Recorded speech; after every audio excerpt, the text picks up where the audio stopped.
mountainous region of Nagorno Karabakh, footage of past wars, and the recent conflicts in 2020 and 2023. The Nagorno Karabakh conflict between Armenia and Azerbaijan has been one of the most enduring and intense territorial disputes in the post-Soviet world. In this video, we'll explore the historical origins of the conflict, its key battles, the recent resurgence of violence, and the alliances on both sides. Historical background and roots of the conflict. Maps of the Caucasus region, historical photos of Armenians and Azerbaijanis in the early 20th century. Soviet Union map. The origins of the Nagorno-Karabakh conflict date back centuries, with both Armenians and Azerbaijanis claiming the mountainous region. Historically, Nagorno-Karabakh has been home to a majority Armenian population, but it became part of Azerbaijan during the Soviet era, creating tensions between the two ethnic groups. Early 20th century maps and the formation of the Soviet Union. Under Soviet rule, Nagorno-Karabakh was established as an autonomous oblast within the Azerbaijani Soviet Socialist Republic, despite its Armenian population.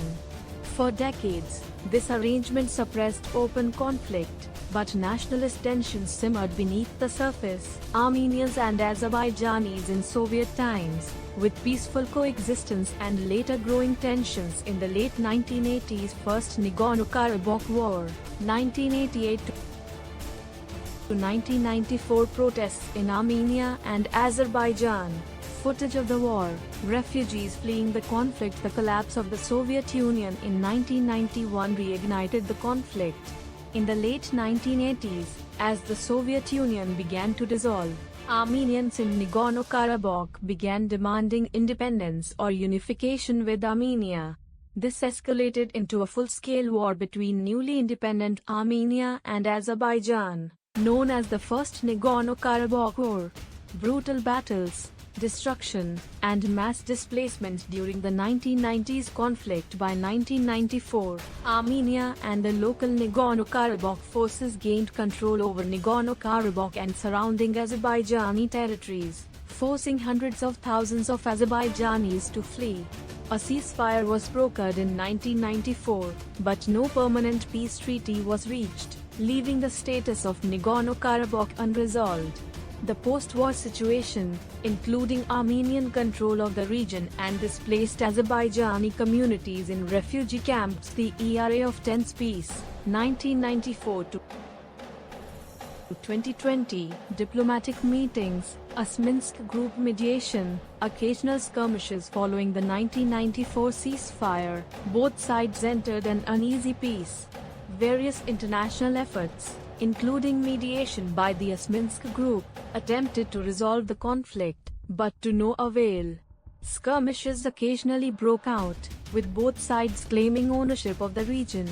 Diplomatic efforts by France, Russia, and the US as part of the Minsk group. Maps showing disputed borders. For years, Armenia maintained control of Nagorno-Karabakh and adjacent Azerbaijani regions.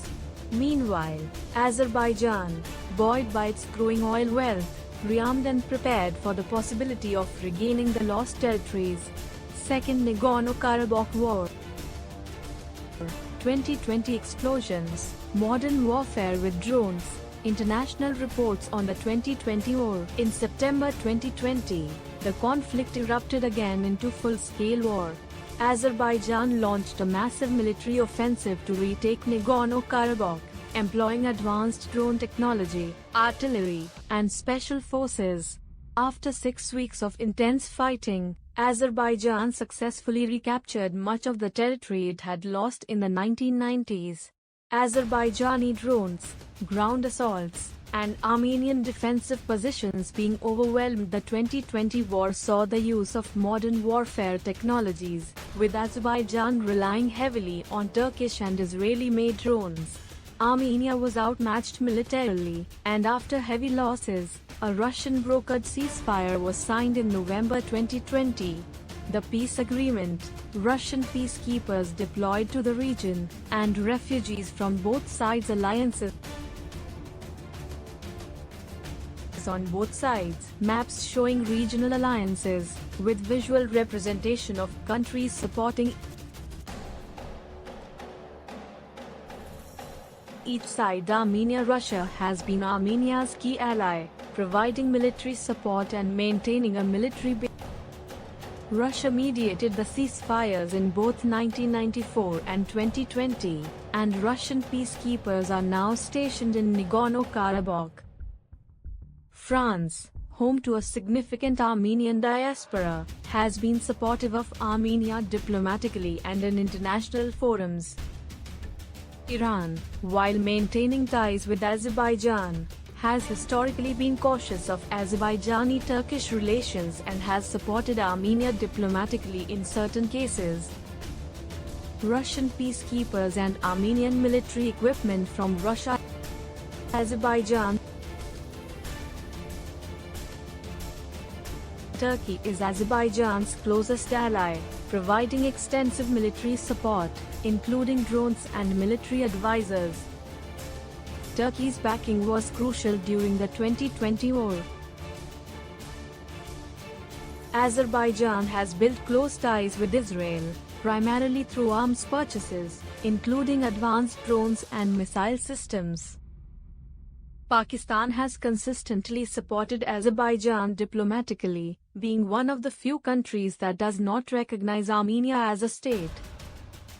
Turkish and Israeli-made drones used by Azerbaijan, and diplomatic meetings between Azerbaijan and its allies. Current situation, 2024. Russian peacekeepers in Nagorno-Karabakh, destroyed cities, rebuilding efforts, recent clashes. As of 2024, the situation in Nagorno-Karabakh remains fragile. While Azerbaijan controls much of the territory, ethnic Armenians continue to live in parts of Nagorno-Karabakh, under the protection of Russian peacekeepers. However, sporadic clashes and tensions between Armenia and Azerbaijan persist, with no permanent peace agreement in sight. Ongoing peacekeeping efforts, reports of new clashes, and civilians rebuilding their homes. The future of Nagorno-Karabakh is uncertain, with both sides unwilling to compromise on key issues such as the region's final status. The international community continues to call for negotiations, but the deep-rooted historical grievances make a lasting resolution difficult to achieve. Humanitarian impact. Displaced families, refugee camps, destroyed infrastructure. The Nagorno-Karabakh conflict has had a devastating impact on civilians. Both Armenian and Azerbaijani populations have been displaced, and the region's infrastructure has been heavily damaged by decades of fighting. Human rights organizations have raised concerns about war crimes and the targeting of civilian areas during the 2020 war. Humanitarian aid distribution, displaced families, and bombed-out buildings in Stepanakert and surrounding areas. As the international community calls for greater humanitarian assistance, both sides remain locked in a bitter dispute over the region's future. Thank you for watching.